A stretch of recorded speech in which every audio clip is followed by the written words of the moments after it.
Good morning. তোমরা সবাই কেমন আছো? আশা করি সবাই ভালো আছো, সুস্থ আছো। আমরাও খুব ভালো আছি। আজ বুধবার 3 তারিখ অক্টোবরে। আজ থেকে শুরু হলো দুর্গাপুজোর শুরু, মানে মহালয়া। মহালয়া মানে আজ পিতৃপক্ষ শেষ হলো, মাতৃপক্ষতে পড়লো।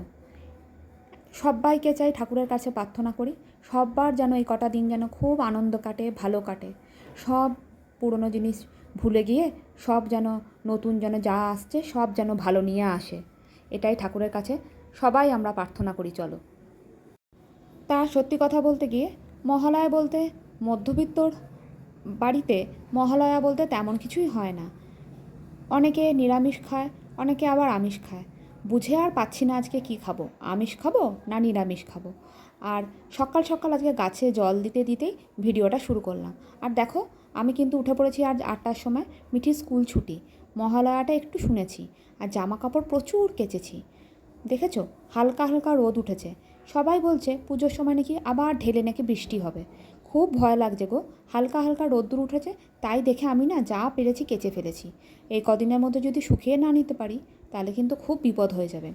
আমি তো আবার বাপের বাড়ি যাব, তোমরা জানো আমার বাপের বাড়ি দুর্গাপুরে। তা আমি আর মিঠি যাব। তা শুভ্রজিৎ তো যায় না, ও পুজোর সময় ছুটি পায় না, ওর অনেক প্রোগ্রাম থাকে, তাই আমরা দুজনেই যাই। তার অবস্থা দেখছো, শুভ্রজিৎ কিন্তু আগামী দিনই চলে গেছে। আর দেখেছো, মিঠি এগুলো রাত্রেবেলা বললাম যে ঘরটা একটুখানি গুছিয়ে আয়, তোর জিনিসপত্রগুলো উঠিয়ে দে, কিচ্ছু করে যায়নি। আর এই দেখো, দেখতে পাচ্ছ, এই শাড়িগুলো কিন্তু ভেবো না আবার আমার কিন্তু না। আমি ফলস পাড় লাগাই, মানে কেউ যদি দেয়, বা আমি একটা না বুটিকের সাথে যুক্ত আছি, তোমাদের তো আগেই বলেছি আমি একটা বুটিকের সাথে যুক্ত আছি। সেখান থেকেই দেয় এই শাড়িগুলো। পুজোর সময় খুব চাপ থাকে, তা কখনো ভাবি ছেড়ে দেবো, আবার ভাবি যে না, ভালো ঘরে বসে বসে কী আর করবো, মাঝে মাঝে করি। আর এই দেখো, এতগুলো ফলস পাড় দিয়েছে, এতগুলো শাড়ি দিয়েছে, আরও দেয়, কিন্তু না আমি নিই না, জানো তো, মানে শরীরে কোলায় না। সেজন্য এ কটাই করছি এবার। যেহেতু আজকে শুভ্রজিৎ নেই, ও তো গেছে ওর বাড়িতে, মানে আমার শ্বশুর বাড়ি গেছে, তো সেজন্য মিঠি আর আমি, তা দেখতে পাচ্ছ, ঝিঙে আলু একটু কেটে নিয়েছি, আর একটা ছোট পেঁয়াজ। আজকে করব হলো গিয়ে কাজলি মাছ। তা তোমরা এই মাছটাকে কি বলো জানিও, কিন্তু আমরা কিন্তু কাজলি মাছ বলি। তা এটাকে দিয়ে পাতলা একটা ঝোল করে নেবো, মা মেয়ে দুজনের হয়ে যাবে। আর মিঠি কিন্তু এই মাছ খায়, খায় না কেন খায়, কিন্তু তার মধ্যে ওকে একটা দিতে হবে ডিমের অমলেট, আর তা না হলে পোচ করে, তাহলে না হলে মেয়েটা কিছু খাবে না। তা মাছের ঝোলটা আমি করলাম কি করে বলো তো?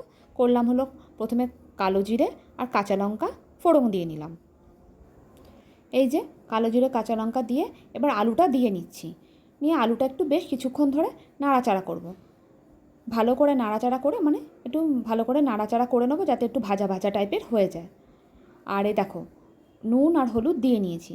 ঝিঙেটা তো আগে দিলে ঝিঙেটা গলে যাবে, সেজন্য ভালো করে নাড়াচাড়া করে নিচ্ছি। তা চলো এটা নাড়াচাড়া ভালো করে করে নিই।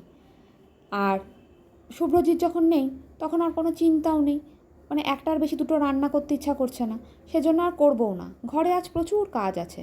কাজ আছে বলতে ঘরগুলো একটু গোছাবো, এখনও তো পুজোর গোছানো শুরু হয়নি। আর দেখো, এর মধ্যে একটু জিরে গুঁড়োও দিয়ে নিয়েছি। জিরে বাটা দিলে বেশি ভালো লাগতো হয়তো, কিন্তু আর জিরে বাটাবাটি কে করে?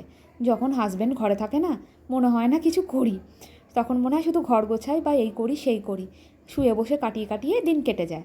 কিন্তু না, আমি আবার না শুয়ে বসে কাটাবো না। আমি আজকে করবো হলো গিয়ে ঘর ঝাড়াঝাড়ি করব। মহালয়া পড়ে গেছে তার সেটার জন্য না, ঘর ঝাড়াঝাড়ি করবো না, একটু তেল কম পড়েছিল তাই একটু তেল দিয়ে নিলাম।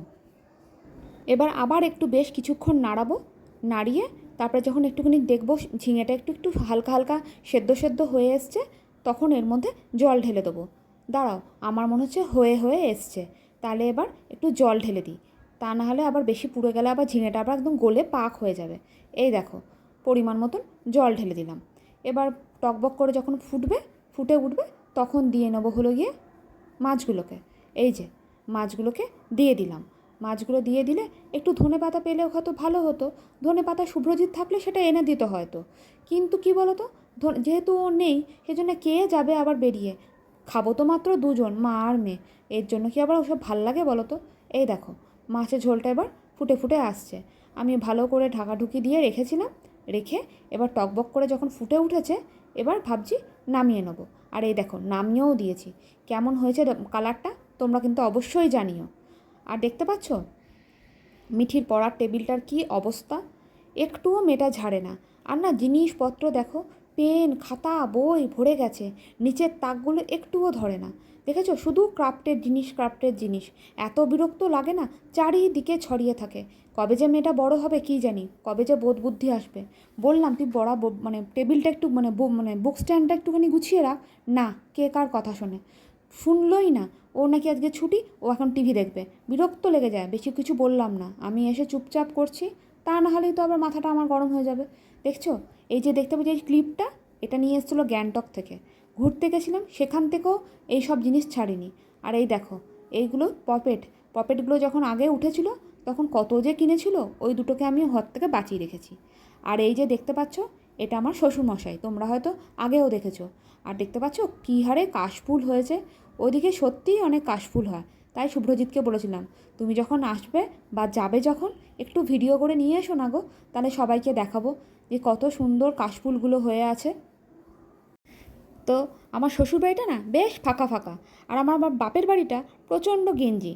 তা যাই হোক, তোমাদের যদি ভালো লেগে থাকে একটা like comment share and subscribe করতে একদমই ভুলো না। আর আজকে মহালয়াটাকে তোমরা সবাই খুব ভালো করে উদযাপন করো। আর তোমরা সবাইকে ভালো রেখো, সুস্থ থেকো, সাবধানে থেকো। আর যারা সাবস্ক্রাইব করেছো তাদেরকে অসংখ্য ধন্যবাদ। আর যারা এখনও করোনি, যারা ভাবছো করবে, একটা সাবস্ক্রাইব করে দিও। তা ভালো লাগলে like comment share and subscribe করতে একদমই ভুলো না। আর তোমরা সবাই ভালো থেকো, সাবধানে থেকো, সুস্থ থেকো, আর সকলকে ভালো রেখো। আজকের জন্য এখানেই শেষ করলাম, তাহলে টাটা।